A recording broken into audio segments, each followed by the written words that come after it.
soirée, bonsoir, bienvenue.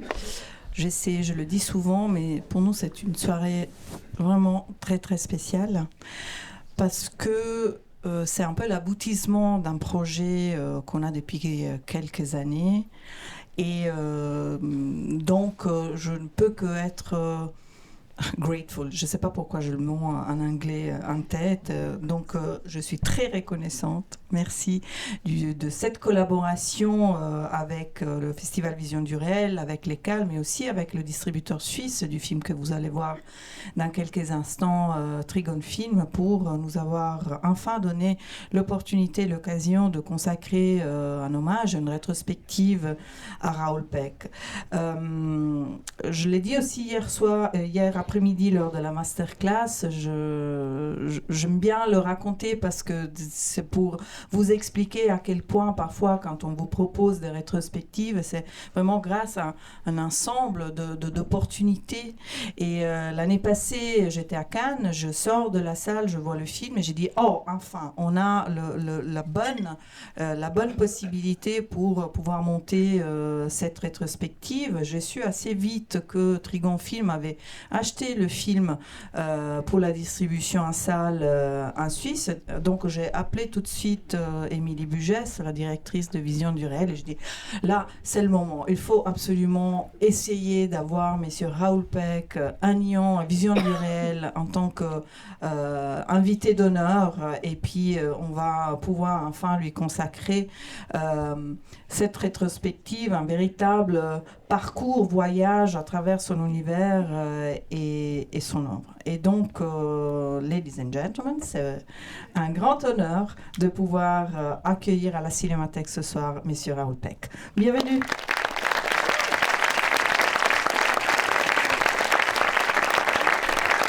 Bonsoir, merci.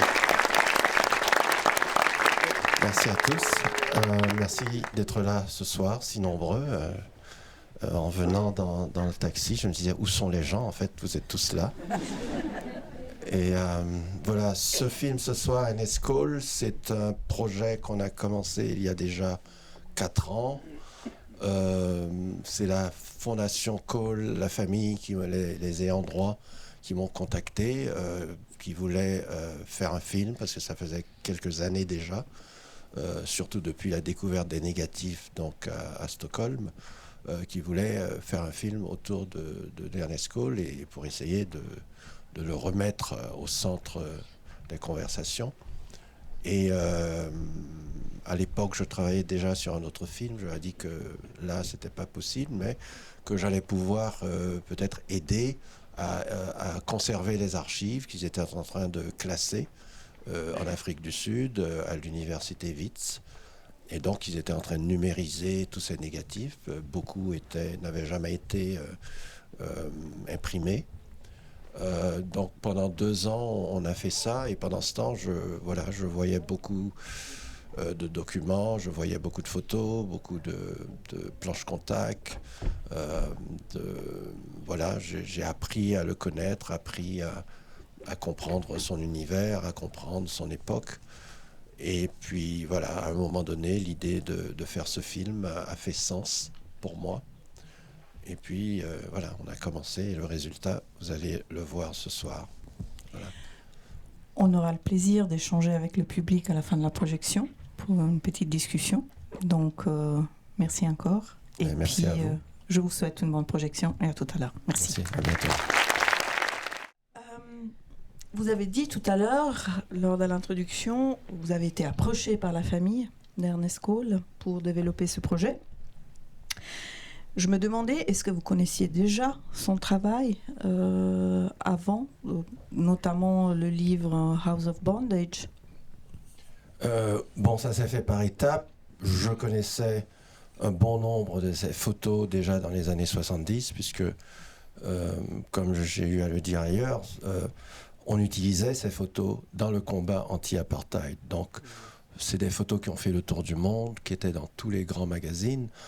On les utilisait pour faire des pancartes, des pamphlets, voilà, tout ce qui entrait dans cette bataille contre l'apartheid. Ce n'est que plus tard que j'ai lu le livre, et que voilà, j'ai su vraiment qui il était, ses pensées. À l'époque, vous savez, la notion d'artiste, photographe, c'était pas ça qu'on mettait en avant. C'était l'urgence d'un combat. Donc plus tard, oui, j'ai été photographe, je m'intéresse à la photographie, donc je vois beaucoup de photos, je vois beaucoup d'albums de photos. Mais le moment où j'ai commencé à travailler avec la fondation, avec la famille, c'est différent parce que j'ai accès à des lettres, j'ai accès à du courrier, j'ai accès à d'autres photos. D'ailleurs, toutes les photos américaines, personne ne les connaissait. Les photos américaines que vous voyez là, elles sont publiées pour la première fois. Alors, il y a eu un livre, il y a maintenant 6-8 mois, qui est sorti aux États-Unis avec ces photos. D'ailleurs, on n'a pas toujours fait les mêmes sélections. Mais c'est la première fois qu'on les voit devant un grand public. Donc les photos américaines étaient bel et bien à la banque en Suède. Absolument, et personne ne savait qu'elles étaient là. Ouais. Tout le monde pensait qu'il avait perdu ses négatifs. Et depuis, on n'a pas découvert plus. Il y a toujours Secret Défense. Il y a encore des restes qu'ils doivent récupérer, notamment en Hollande. Il y a encore peut-être une centaine de photos vintage à récupérer. Et il faut dire qu'une photo d'Ernest Cole vintage aujourd'hui, alors pas aujourd'hui, il y a 6 ans, c'était entre 10 000 et 30 000 euros. Donc chaque photo, c'est une fortune. Aujourd'hui, je suis sûr que depuis cette notoriété nouvelle, voilà. La famille est en négociation toujours, pour l'instant. Alors, ils ont pratiquement tout obtenu. Ils sont en négociation avec la Hollande, un musée en Hollande. Mais il reste ici et là des choses quand même à récupérer. Et c'est une longue histoire. Il y a des gens qui s'accrochent aux choses, malgré le passage du temps, alors qu'ils n'ont aucun droit de posséder ces choses-là. Et d'ailleurs, certaines d'entre elles ont demandé des prix absolument inacceptables pour certaines des documents qu'on a. En regardant à nouveau le film à distance du temps, je me retrouve évidemment dans votre procédé, dans votre écriture, dans certains dispositifs que vous avez déjà utilisés dans notre documentaire, notamment dans I Am Not Your Negro, évidemment la voix off, et c'est toujours frappant de lire plusieurs niveaux de lecture dans le film. Et il y a toujours évidemment le côté public, un côté plus intime où vous allez rechercher vraiment les mots qui sont les mots d'Ernest Cole, mais qui arrivent aussi des témoignages de la famille, je suppose.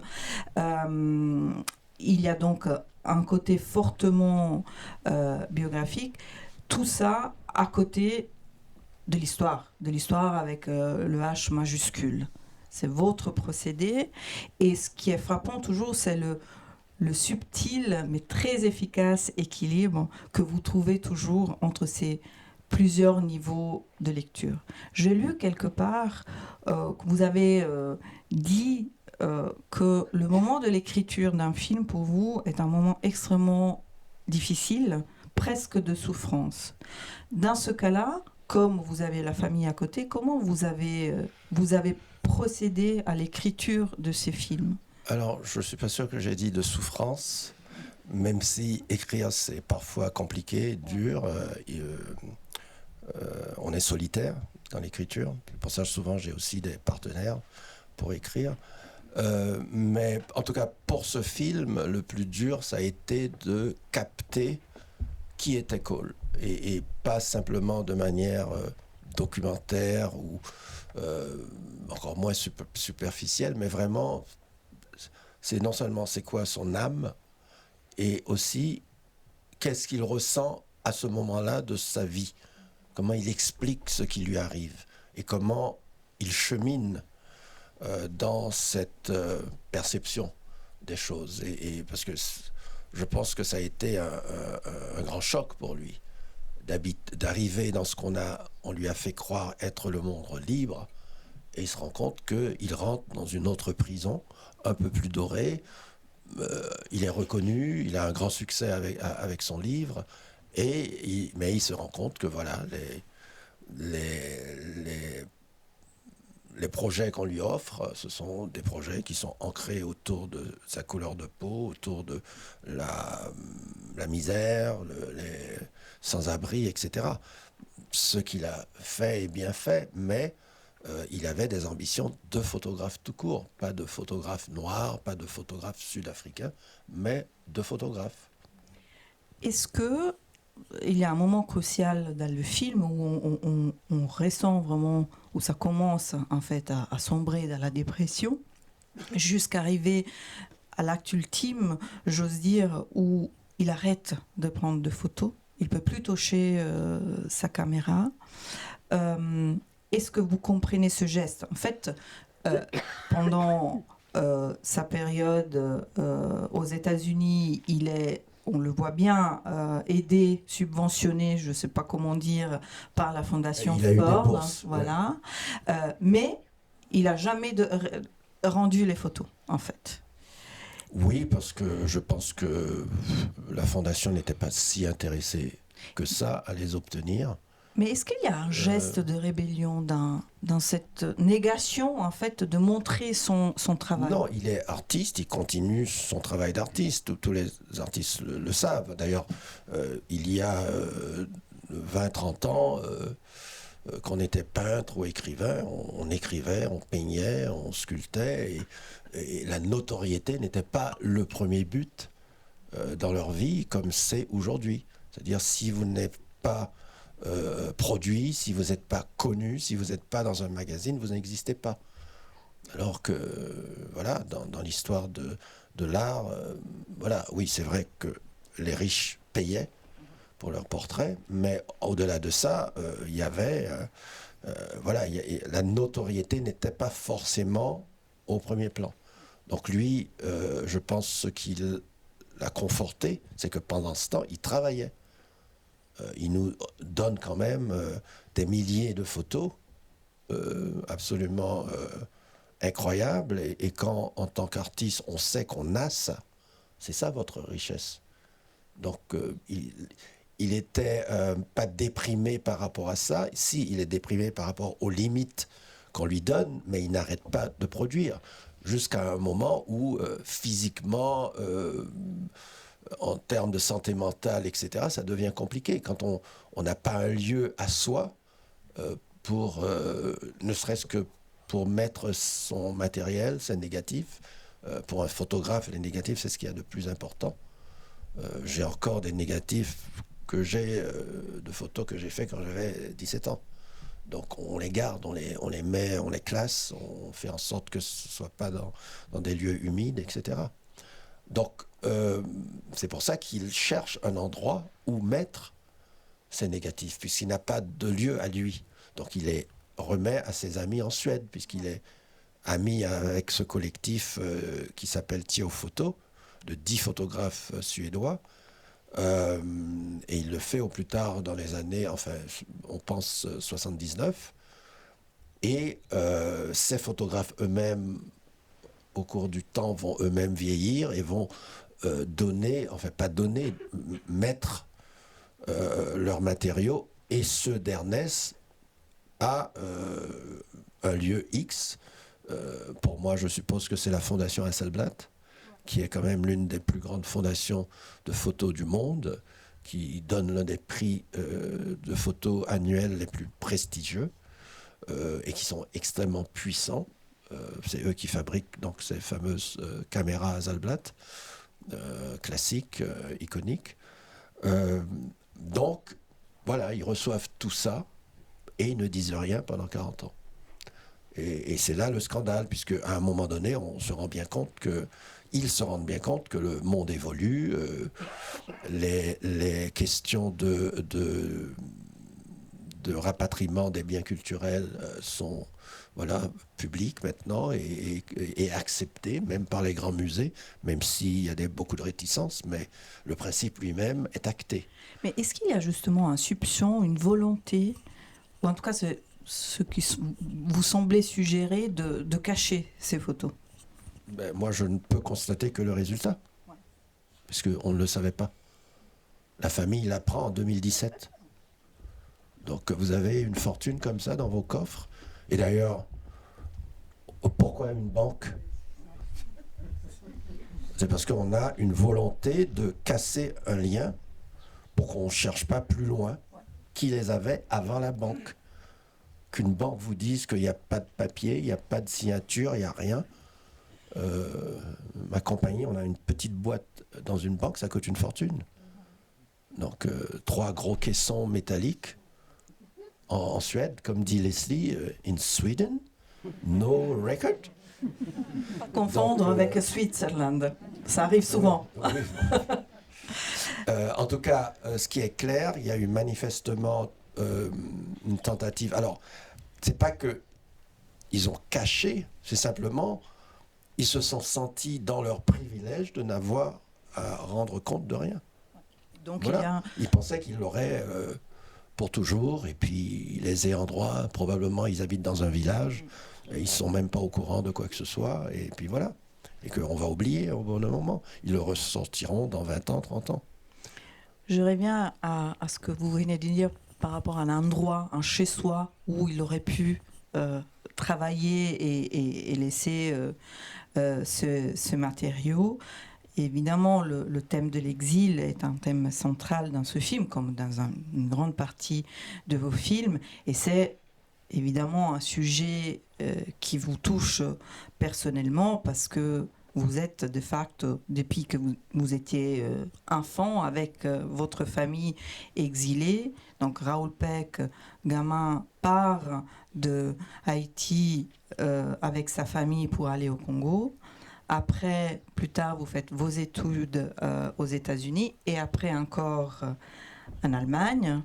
Vous avez longtemps travaillé en France, vous le faites toujours, vous vivez en fait surtout entre les États-Unis et la France, et on le ressentait, j'en discutais tout à l'heure avec Loïc, mon collègue de la programmation, on l'avait ressenti déjà très fort dans I Am Not Your Negro, qu'il y a quand même une partie d'identification dans le personnage James Baldwin.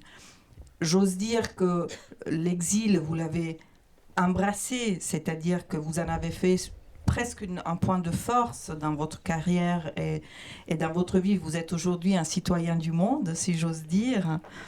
Mais est-ce qu'il y a quand même une partie d'identification dans la souffrance, en fait, de Ernest Cole exilé ? Non, je ne pense pas que je peux comparer. D'abord, mes parents sont partis en exil. Moi, je suis gamin. Vous avez suivi. Donc, j'ai grandi partout. Et pour moi, c'est normal d'être dans plusieurs pays. Et je pense que je suis plutôt privilégié. Par contre, j'ai pu observer toute ma vie l'impact de l'exil sur les autres, sur les amis de mes parents, sur les communautés haïtiennes en exil, sur mes amis africains, mes amis latino-américains. J'ai connu beaucoup de gens en exil, d'exilés politiques, de gens qui ont fait de la prison, etc. Donc j'ai été très tôt mélangé avec ce monde-là, et j'ai pu observer ce que l'exil peut vous faire. Moi, j'ai encore la faculté de communiquer un peu partout avec les amis que j'ai, et aussi avec mon propre pays. Donc, mais le plus compliqué, c'était... Alors, pourquoi je peux faire un film comme ça ? C'est parce que je comprends le parcours qu'il a fait. Je comprends ses pensées, je comprends cet isolement, je comprends ce côté solitaire. D'ailleurs, en tant que photographe, en tant qu'artiste, mais aussi en tant qu'exilé, qui ne peut pas rentrer dans son pays, alors que son pays est littéralement en guerre. Parce que très souvent, y compris dans les discussions autour de ce qu'on appelle les migrants ici en Europe, c'est comme si c'est des gens qui ont quitté leur pays et qui sont contents d'arriver en Europe parce qu'il y a la sécurité sociale, il y a des avantages sociaux qu'on connaît. Mais personne ne quitte son pays parce que là-bas, ailleurs, c'est mieux. On quitte son pays parce qu'on ne peut plus vivre. Sinon, on meurt. Sinon, on ne va pas risquer sa vie, 50-50% de mourir dans le désert, en Libye, en Méditerranée, etc. C'est pratiquement jouer au loto et penser qu'on va devenir millionnaire. Donc, c'est une réalité. Et quand on laisse derrière tout ce qu'on a connu, je vois beaucoup de jeunes là, vos images, vos vécus d'enfance, ça va vous accompagner toute votre vie. Donc ça, on ne le lâche jamais, même si vous passez 40 ans en Chine. Mais vous aurez toujours ce souvenir de votre enfance, les odeurs de votre enfance, les bruits, les couleurs, etc. Donc, d'ailleurs, même les vieux immigrés qui ont passé 50 ans ou 60 ans quelque part, ils veulent être enterrés chez eux. C'est important. On n'abandonne pas sa terre. Donc, c'est beaucoup plus complexe que ça. Et donc, quand quelqu'un comme Cole est aux États-Unis, dans un monde qu'il croyait libre, il ne peut pas travailler, il ne peut pas faire ce qu'il aurait voulu faire. On a retrouvé dans ses archives des photos de mode, des photos d'autres sujets. Il s'intéressait à tout. Il a 26 ans, 27 ans. Il est au début d'une carrière. Et il est frustré de tout ça. Et chez lui, c'est des nouvelles d'enlèvement, kidnapping, d'assassinat, d'enfants tués dans la rue parce qu'ils protestaient. C'est ça le quotidien. Et il y a le téléphone, il y a les journaux, il est conscient de ça tous les jours. Et vous êtes à l'extérieur et vous ne pouvez rien faire. Donc c'est quelque chose qui peut vous miner en addition de tout le reste. Je reviens à la photographie. Alors, vous êtes un artiste, vous êtes cinéaste, mais chaque jour, je découvre que vous avez été beaucoup de choses. Vous l'êtes toujours. Tout à l'heure, on a découvert que vous avez, pendant vos études à Berlin, études de cinéma, vous étiez aussi chef-op et projectionniste. Et vous avez été, toujours dans votre séjour berlinois, journaliste et photographe. Je trouve que vous allez encore plus loin dans le traitement des images photographiques, dans ce dispositif où en fait, vous nous faites rentrer dans la photographie. Aujourd'hui, le regard de cinéaste, combien il doit à votre expérience aussi de photographe? Est-ce que vous a aidé dans ce travail sur les images de Ernest Cole? Certainement, c'est une accumulation. Déjà, même mes premiers films, même avant d'aller à l'école de cinéma, j'utilisais beaucoup de photos. J'étais photographe, donc c'était mon matériau de base. Donc, dans ce film, quand je pénètre dans la photo, dans la séquence Rashomon, j'ai fait ça dans mon premier film à Berlin.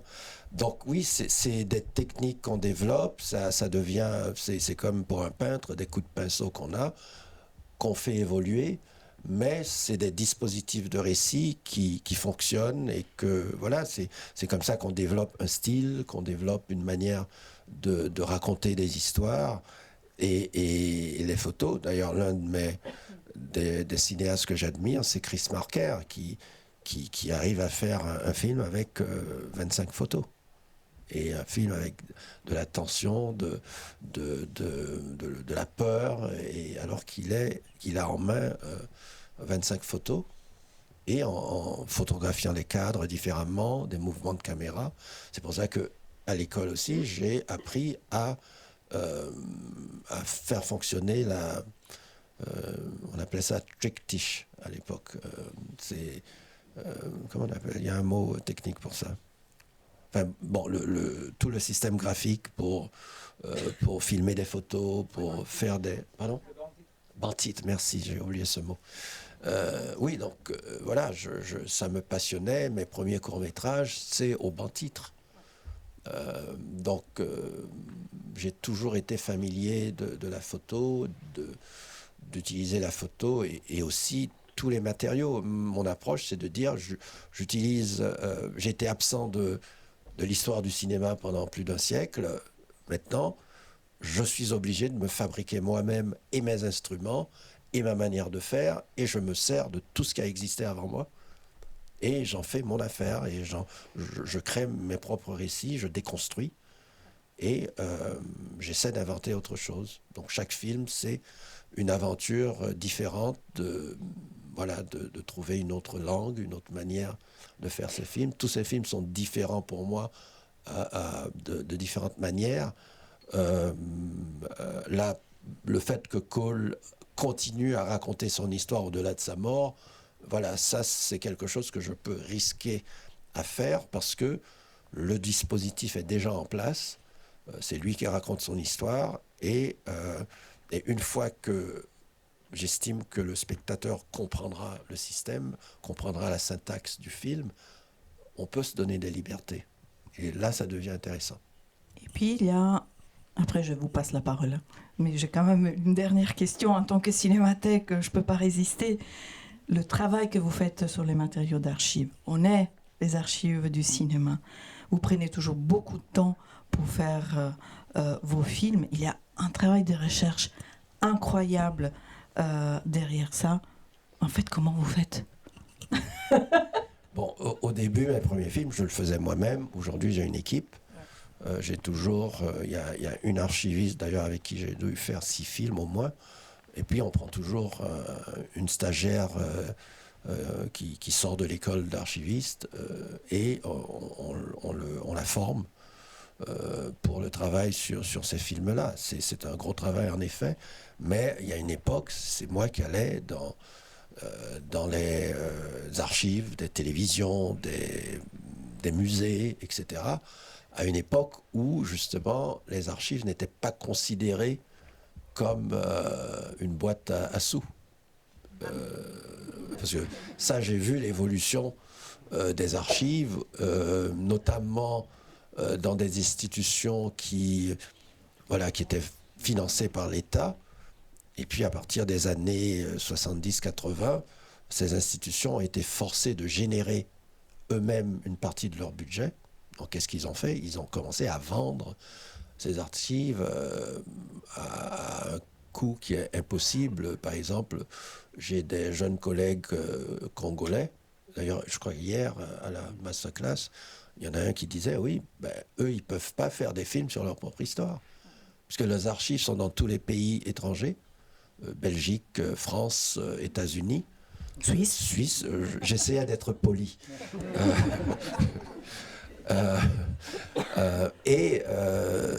Déjà aujourd'hui, alors à l'époque, on pouvait soi-même rentrer, ce qui était parfois imprudent, parce qu'il y a des gens qui ne savaient pas manipuler des photos anciennes ou des positifs qui sont uniques. On peut les entacher avec ses doigts, c'est pas une bonne chose. Mais aujourd'hui, pour demander quelles archives ils ont, on paye. Pour qu'ils vous envoient un catalogue de ce qu'ils ont, on paye. Pour demander à voir du matériau, parce qu'on ne paye pas, on ne choisit pas tout de suite. Il faut voir tout ce qu'ils ont, et puis on fait des choix.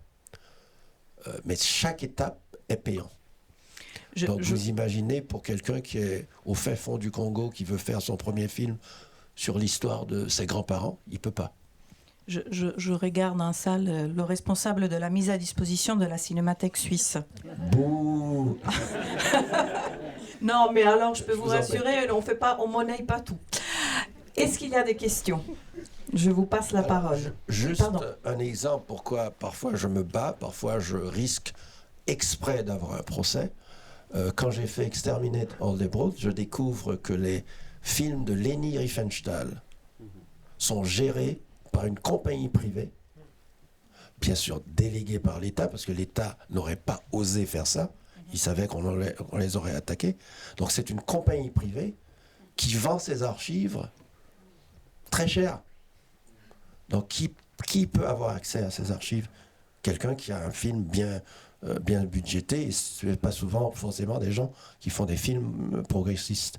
Donc moi j'ai voulu faire un procès à ça et pratiquement voler les archives et attendre qu'ils me fassent un procès. Parce que comment voulez-vous, en Allemagne, que ces films, avec leur origine, qu'on les donne pas, peut-être pas gratuitement, mais pas à ce prix-là. Donc, et ça, c'est de pire en pire.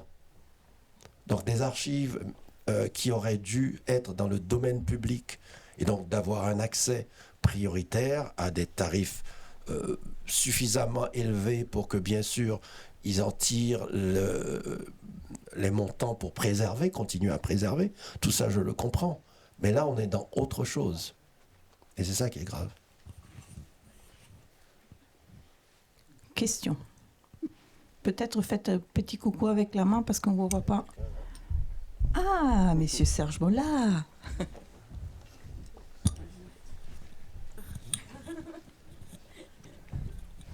Merci beaucoup pour ce film magnifique. Pourriez-vous nous dire quelques mots sur tous les mots qu'on entend? Parce qu'il y a toutes les photos, il y a eu un choix exceptionnel, mais il y a tous les mots. Alors, c'est tiré des lettres, Comment ça s'est construit, cette affaire? Alors, comme c'est Cole qui raconte sa propre histoire, il fallait que je m'appuie d'abord sur ce qu'il a écrit lui-même. Donc le livre que j'ai redécouvert, que j'ai étudié pratiquement page par page, ligne par ligne, pour comprendre son style, pour comprendre son analyse politique, pour comprendre son humour, sa poésie. Et de ce livre, j'ai tiré plus ou moins le premier tiers de la voix off, que j'ai remis selon des choix dramaturgiques, dramatiques, de récits, etc. Et puis il y a l'autre partie où il est absent, donc la partie où il a disparu. Donc ce qu'on a fait, c'est une longue enquête pendant 1 an.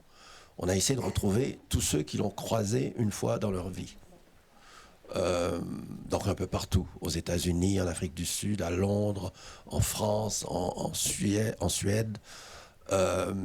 Et on a dû interviewer plus de 90 personnes, 80-90 personnes, à des niveaux différents, des gens qui l'ont juste croisé, une photographe qui l'a croisé une fois en Caroline du Nord pour faire une photo de lui pour un journal local, voilà, des choses comme ça.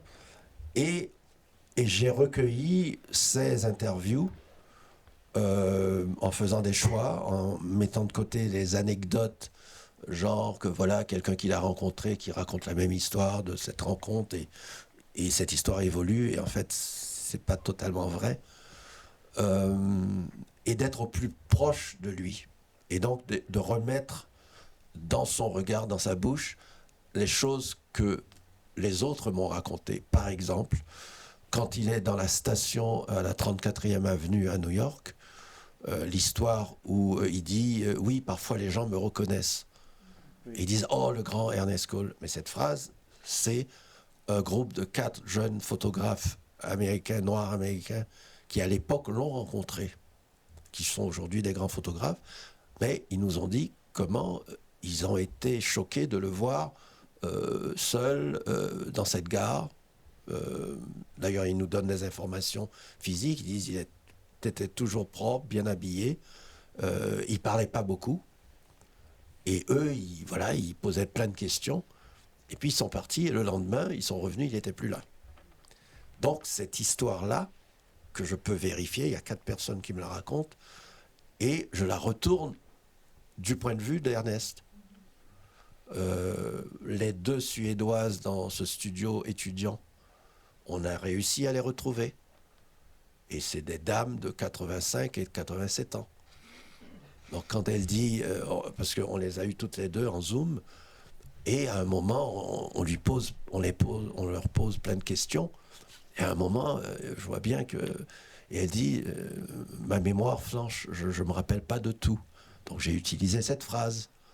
Donc voilà, après ça devient un jeu, finalement je fais un film, je ne fais pas une radiographie, il faut que ça devienne un film, il faut que ça ait sa propre poésie, son propre récit.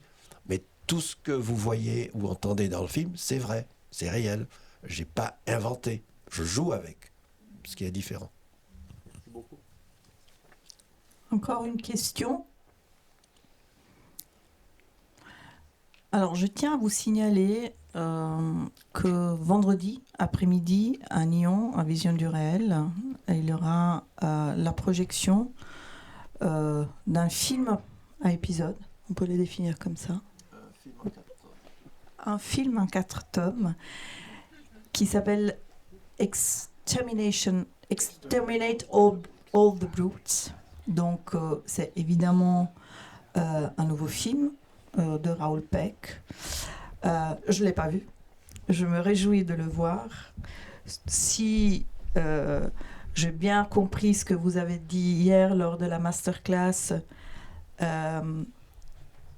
c'est très intéressant déjà d'un point de vue narratif, parce que vous mélangez encore plus ce qui est extrêmement intéressant dans votre œuvre, documentaire, fiction, il y a aussi de l'animation, des matériaux d'archives. Est-ce que vous avez envie de dire juste 2 mots pour donner encore plus envie aux spectateurs d'aller à Nyon vendredi? Alors, c'est un projet qui vient directement du succès de I Am Not Your Negro, puisque c'est un film qui a été vendu dans le monde entier. J'ai été invité partout, j'ai fait pas mal de festivals, pas mal de discussions. Et ce qui m'a frappé, dépendant des pays, mais en général, la discussion se tourne vers les problèmes locaux du pays. Par exemple, en Australie, le problème des indigènes était au centre de la discussion. Dans d'autres pays, voilà, c'était d'autres problèmes du même genre. Mais parfois, il y avait un déni également, comme en France. Il y avait, pour certains journalistes, certains publics, il y avait un réflexe presque de dire « Ah ouais, l'Amérique, ils sont vraiment racistes. Hein, ils sont violents, ils sont racistes. » Et là, je dis quand même, face à ça, parce que la parole de Baldwin, elle est forte, elle est sans équivalence, et elle est claire, elle est humaniste, et vous continuez à persévérer dans ce manque d'empathie même pour votre propre problème. Parce que Baldwin, ce qu'il dit en gros, moi je suis noir, je vois le racisme, je le subis, mais en fait c'est pas mon problème, c'est votre problème, vous qui me voyez comme ça. Mais moi quand je me réveille le matin, j'ai pas de problème avec moi-même. Donc vous devez vous poser pourquoi je vous pose problème. Et c'est ça la vraie question. Donc c'est comme un travail de psychologue, de psychanalyse. Il dit, écoutez, réfléchissez un peu. Parce que bien évidemment, je ne peux pas être votre problème. Et donc cette introspection, elle est importante, et Baldwin le fait avec beaucoup d'élégance, beaucoup d'intelligence. Et je l'ai ressenti avec beaucoup de public. Il y a des gens, après, à la fin du film, qui n'avaient même pas la capacité de discuter. Parce qu'ils l'ont pris comme un choc, parce qu'ils ne s'imaginaient pas qu'on pouvait voir le monde ou leur monde ainsi. Et ils étaient obligés de recalculer les films qu'ils avaient vus et comment ils avaient vu à l'époque des films qui paraissaient progressistes, par exemple. Et ils se rendent compte que derrière, en fait, non, il y avait de sérieux problèmes. Donc, mais il y avait le déni aussi. Donc je décide parce qu'on m'en offre la possibilité de faire un film comme je veux, avec pratiquement un budget illimité, par la HBO. Et je fais un film qui, pour moi, voilà, s'il devait être mon dernier film, il sera mon dernier film. Donc j'ai pas retenu les chevaux, j'ai dit tout ce que je voulais dire, et j'ai attaqué le grand mythe de l'Amérique vierge, qui arrive sur un continent où il y a personne, et ils construisent tout seul. Et puis je raccroche l'histoire de l'Europe avec l'histoire de l'Amérique, puisque l'histoire des génocides commence en Europe, elle ne commence pas en Amérique. Donc tous les liens qu'on avait faits, l'histoire des génocides commence depuis les croisades, où on va tuer les juifs et les musulmans, avec la croix en bandoulière. Donc il fallait re-raconter cette histoire depuis le début. Parce que ce qu'on oublie, les théories racistes pseudo-scientifiques, c'est la fin du 19e. C'est pas loin derrière. Donc il fallait quand même relier toutes ces histoires-là et leur donner une cohérence pour que les gens comprennent cette histoire. C'est pas une histoire de bons et de méchants, c'est tout simplement l'histoire. Il faut avoir le courage de faire face à l'histoire, tout simplement. Et puis peut-être, avec ça, on aura un futur commun, je l'espère. Voilà. Alors, je vous rassure, il a déjà un nouveau film qui est prêt. Donc, Mais en tout cas, vendredi après-midi au festival Vision du Réel à Nyon, Exterminate All Brutes. À partir de la semaine prochaine, ici à la Cinémathèque, vous aurez la possibilité de revoir, si vous voulez, Ernest Cole, ou de découvrir jusqu'à la fin du mois d'autres films de Raoul Peck. Et puis, évidemment, Monsieur Peck, on vous attend pour présenter votre prochain film. Si on m'invite, Vous avez déjà l'invitation. Possible. Merci beaucoup. Merci à vous. Merci.